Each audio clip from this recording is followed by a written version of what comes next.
it going, everyone? My name is frontier.setter, and this is the Heckler & Koch SP5k. This is cleared, based off the MP5k. The S stands for sporting pistol, and the K stands for kurz, which is short in German. So essentially a civilian version of the MP5k. It does have a couple of strange neutered features, but that's kind of what they had to do to get past the German exportation laws.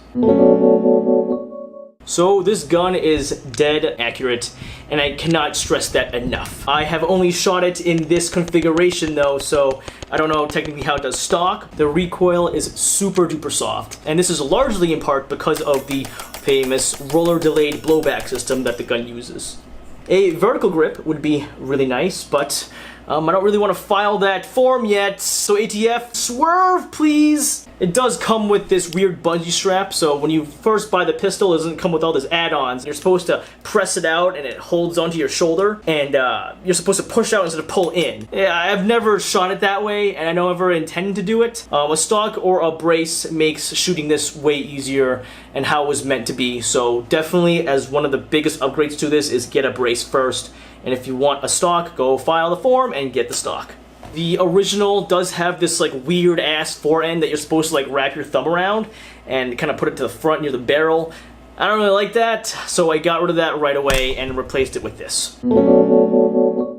So the build of this is really nice. For some folded steel and weld marks, I mean everything is done super nice. The welds are really clean and pristine. Really solid build. I do love the gun though. The aesthetics of this, in the K version, the short version, it just looks so effing tactical. I ran through around 600 rounds through this so far, just straight out of the box. Out of the box meaning besides any kind of external changes I've made. Internally it's stock, no reliability issues. The way I see it, if it is good enough for the SAS, it is good enough for you. So the lower of this is polymer. It's a decent quality, it's pretty solid. It's got a hollow grip that kind of feels weird because it's super hollow. But the angle is nice, and it fits well to your hand. And even though it does lack a lot of modern features, the slap is so fun to do every single time. Now I really do suggest installing the magazine peddle release. That thing is a necessary part and upgrade for this gun if you actually want to run it well. But beware, the newer datecode versions of this, primarily the 2019 versions I think, they actually have a little stop pin inside that prevents you from installing the drop-in kit easier. You have to take a Dremel tool to that to get rid of that, and then the rest of the procedure is the same, because the standard pistol just comes with this little button, and it's hard to push as you can see. Unless you use your other hand and kind of grab it here and kind of really push it down.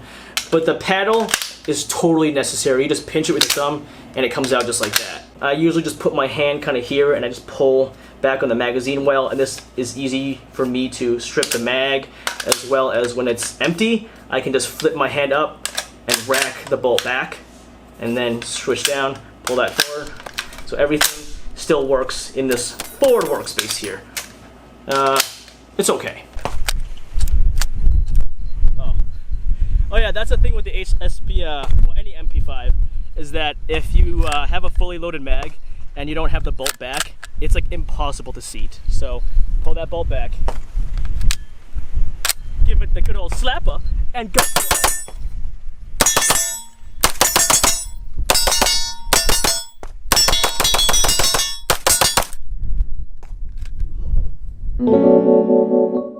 So the trigger is not the best on these guns. HK triggers have never been that great in general, I suppose. They always come off as a combat trigger, but then again, this is a submachine gun, so this was meant to be a full auto trigger. It's got a long travel, you really can't feel the wall, it's kind of smushy, the reset's kind of long too.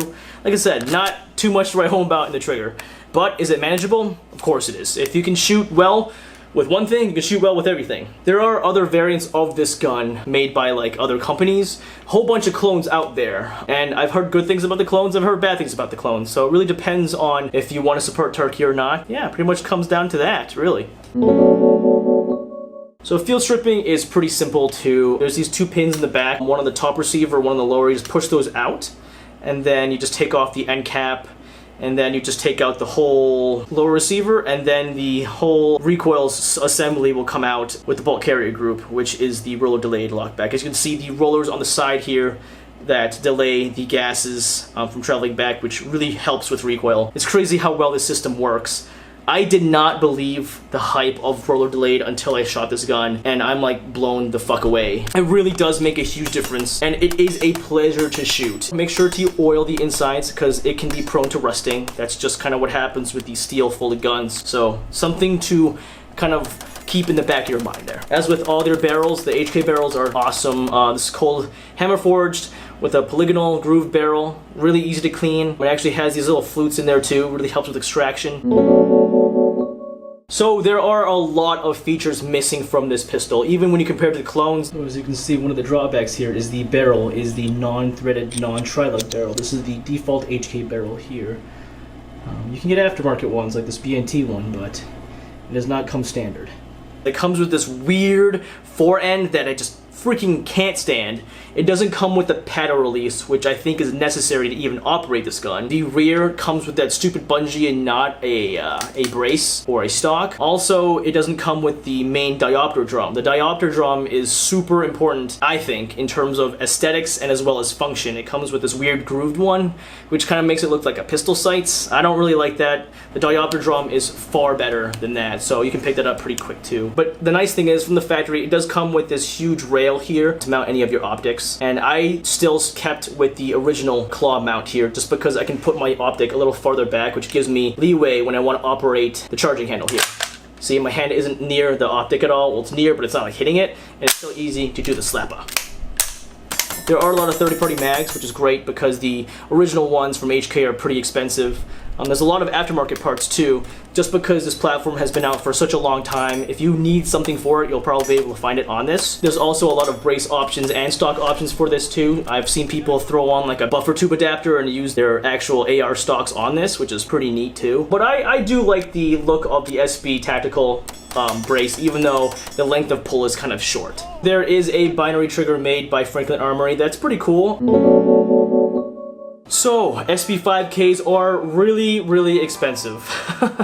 They're not easy to come by, and you gotta do a lot to them to make them something that you would want to shoot. If it was from the factory stock, I would not want it. Luckily for me, it pretty much came with all the upgrade parts needed to make this a nice build. There are many other options for subguns similar to this. BNT is another great company, and you could honestly get something from them that is very, very comparable, if not better than this this gun. And it has a lot of quirks to it. Because the operation of arms itself is kind of dated, you do have to kind of train yourself to use it.